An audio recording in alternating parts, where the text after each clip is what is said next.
Hi hello friends, welcome to cooking style channel. இந்த வீடியோல சூப்பரான பன்னீர் மட்டர் மசாலா, அதாவது பன்னீரும் பச்சை பட்டாணியும் யூஸ் பண்ணி ஒரு சூப்பரான கிரேவி ரெஸ்டாரண்ட் ஸ்டைலில் எப்படி செய்கிறதுன்னு தான் காமிச்சிருக்கேன். இது வந்துட்டு ரொம்பவே சிம்பிளான ரெசிபி, ஆனால் ரொம்பவே குயிக்காக செய்யலாம். இது வந்து சப்பாத்தி, பரோட்டா, குல்ச்சா இந்த மாதிரி எது கூட வேணாலும் நீங்கள் காம்பினேஷனாக சாப்பிட்லாம். இதோட சூப்பரான ரெசிபி உங்களுக்கு எப்படி வந்துச்சுன்னுட்டு மறக்காமல் என்னோட கமெண்ட்டில் ஷேர் பண்ணுங்கள்.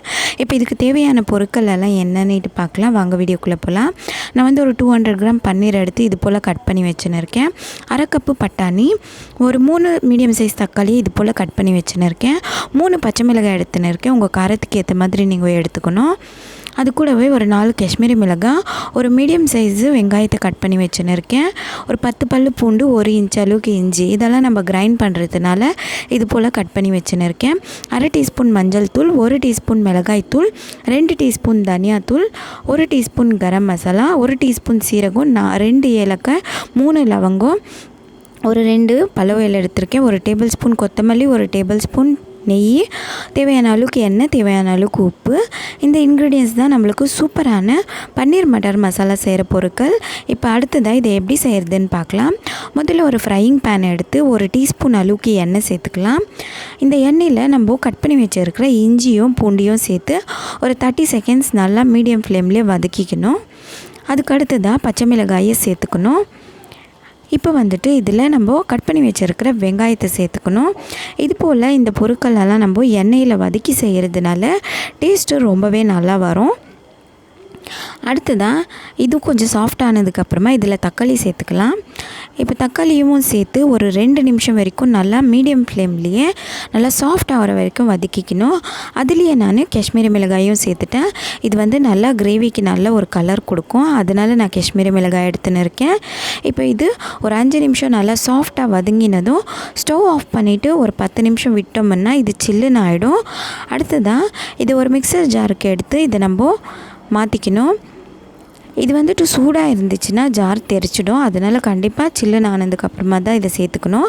இதுலேயே நான் அரை டீஸ்பூன் மஞ்சள் தூளியும் 1 டீஸ்பூன் மிளகாய் தூளியும் சேர்த்துக்கிறேன். சேர்த்துட்டு இதை நல்லா ஸ்மூத் பேஸ்ட்டாக நம்ம கிரைண்ட் பண்ணி எடுத்துக்கணும். கொஞ்சமாக நான் உப்பும் சேர்த்துக்கிறேன். இது எல்லாத்தையும் சேர்த்துட்டு இதை நம்ம ஸ்மூத் பேஸ்ட்டாக கிரைண்ட் பண்ணி எடுத்துக்கணும் இந்த மாதிரி. இப்போ இந்த மசாலா பேஸ்ட்டு ரெடியானதும் இதை நம்ம சைடில் எடுத்து வச்சுட்டு அடுத்ததான் நம்ம கிரேவி செய்கிற பாத்திரம் எடுத்து ஸ்டவ் மேலே வச்சுட்டு ஸ்டவ் ஆன் பண்ணிவிட்டு ஒரு டேபிள் ஸ்பூன் அளவுக்கு நம்ம நெய் எடுத்து வச்சுருந்த சேர்த்துக்கணும். அதுலேயே நம்ம எடுத்து வச்சுருந்த மீதம் இருந்த எண்ணெயும் சேர்த்துட்டு நம்ம எடுத்து வச்சுருந்த சீரகம், ஏலக்காய், பலவு இலை இது எல்லாத்தையும் சேர்த்து ஒரு 30 செகண்ட்ஸ் நல்லா ஃப்ரை பண்ணிக்கணும். இப்போ இதெல்லாம் நல்லா ஃப்ரை ஆனதும் நம்ம அரைச்சி வச்சுருக்கிற மசாலாவை சேர்த்துக்கணும். இப்போ மிக்சர் ஜாரில் இருந்த மசாலாவையெல்லாம் கம்ப்ளீட்டாக இந்த போல் கடாயில் சேர்த்துட்டு இதையும் நம்ம ஒரு 2 நிமிஷம் வரைக்கும் கைவிடாமல் மீடியம் ஃப்ளேம்லேயே வதக்கி விடணும். இப்போ இது வதங்கினதும் நம்ம எடுத்து வச்சுருந்த 2 டீஸ்பூன் தனியாத்தூளை சேர்த்துட்டு மசாலாவோட நல்லா கம்ப்ளீட்டாக மிக்ஸ் ஆகிற மாதிரி சேர்த்துட்டு இப்போ இதை நான் மூடி ஒரு 5 நிமிஷம் நம்ம இதை கொதிக்க விடணும். இப்போ எண்ணெயெல்லாம் தண்ணியெல்லாம் இருந்துட்டு மசாலா நல்லா ட்ரை ஆன ஸ்டேஜில் நம்ம அரை டம்ளர் தண்ணியை நான் மிக்சர் ஜாரில் சேர்த்து அலசி இதில் சேர்த்துக்கிறேன். இப்போ இதெல்லாம் கம்ப்ளீட்டாக மிக்ஸ் பண்ணி விடணும். அவ்வளோதான், நான் தண்ணி அதிகமாக சேர்க்க போகிறதில்ல. இதுவே நம்மளுக்கு கிரேவிக்கு கரெக்டான கன்சிஸ்டன்சி இருக்கும். இப்போ இந்த ஸ்டேஜில் நம்ம எடுத்து வச்சுருந்த பச்சை பட்டாணியை சேர்த்துக்கணும்.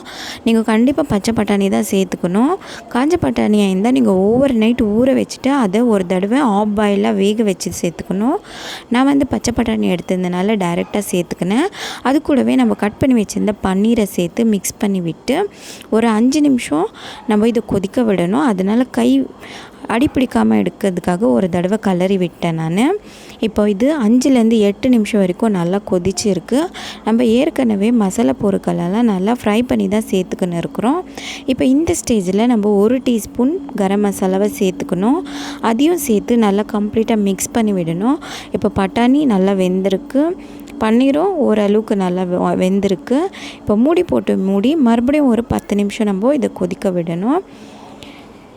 இப்போ பார்த்திங்கன்னா இந்த ஸ்டேஜுக்கு வந்திருக்கு. இந்த ஸ்டேஜில் நம்மளுக்கு தேவையான அளவுக்கு உப்பு டேஸ்ட்டு பார்த்து அதுக்கேற்ற மாதிரி சேர்த்துக்கணும்.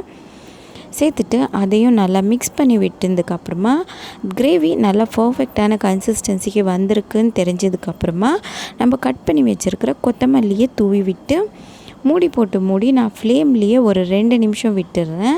அடுத்ததாக இப்போ நம்ம ஓப்பன் பண்ணி பார்த்தா இது இந்த அளவுக்கு ரெடியாக இருக்குது. ஸ்டவ் ஆஃப் பண்ணிவிட்டு இதை நம்ம சுட சுட சர்விங்காக எடுத்துக்கலாம். அவ்வளோதான், நம்மளுடைய சூப்பரான ரொம்பவே டேஸ்டான 100% ரெஸ்டாரண்ட் ஸ்டைல்லே இருக்கக்கூடிய பன்னீர் மட்டர் மசாலா சூப்பராக ரெடி ஆகிடுச்சு. நீங்களே பார்த்துட்ருப்பீங்க எந்த அளவுக்கு இது வந்திருக்குன்னுட்டு. நான் ஏற்கனவே சொன்ன மாதிரி இதை நீங்கள் சப்பாத்தி, குல்ச்சா, நான், ரோட்டி இந்த மாதிரி எதுக்கு வேணாலும் காம்பினேஷன் சாப்பிட்லாம். ஸோ மிஸ் பண்ணாமல் நீங்களும் ட்ரை பண்ணி பார்த்துட்டு இந்த ரெசிபி உங்களுக்கு எப்படி வந்துச்சுன்னுட்டு என்னோடய கமெண்ட்டில் ஷேர் பண்ணுங்கள். இந்த வீடியோ உங்களுக்கு பிடிச்சிருந்தா என்னோடய வீடியோவை லைக் பண்ணுங்கள், உங்களோட ஃபேமிலி அண்ட் ஃப்ரெண்ட்ஸோட ஷேர் பண்ணுங்கள். நீங்கள் இன்னும் என்னோடய சேனலை சப்ஸ்கிரைப் பண்ணலைன்னா மறக்காமல் சப்ஸ்கிரைப் பண்ணிவிடுங்க. தேங்க்யூ ஸோ மச் ஃபார் வாட்சிங்.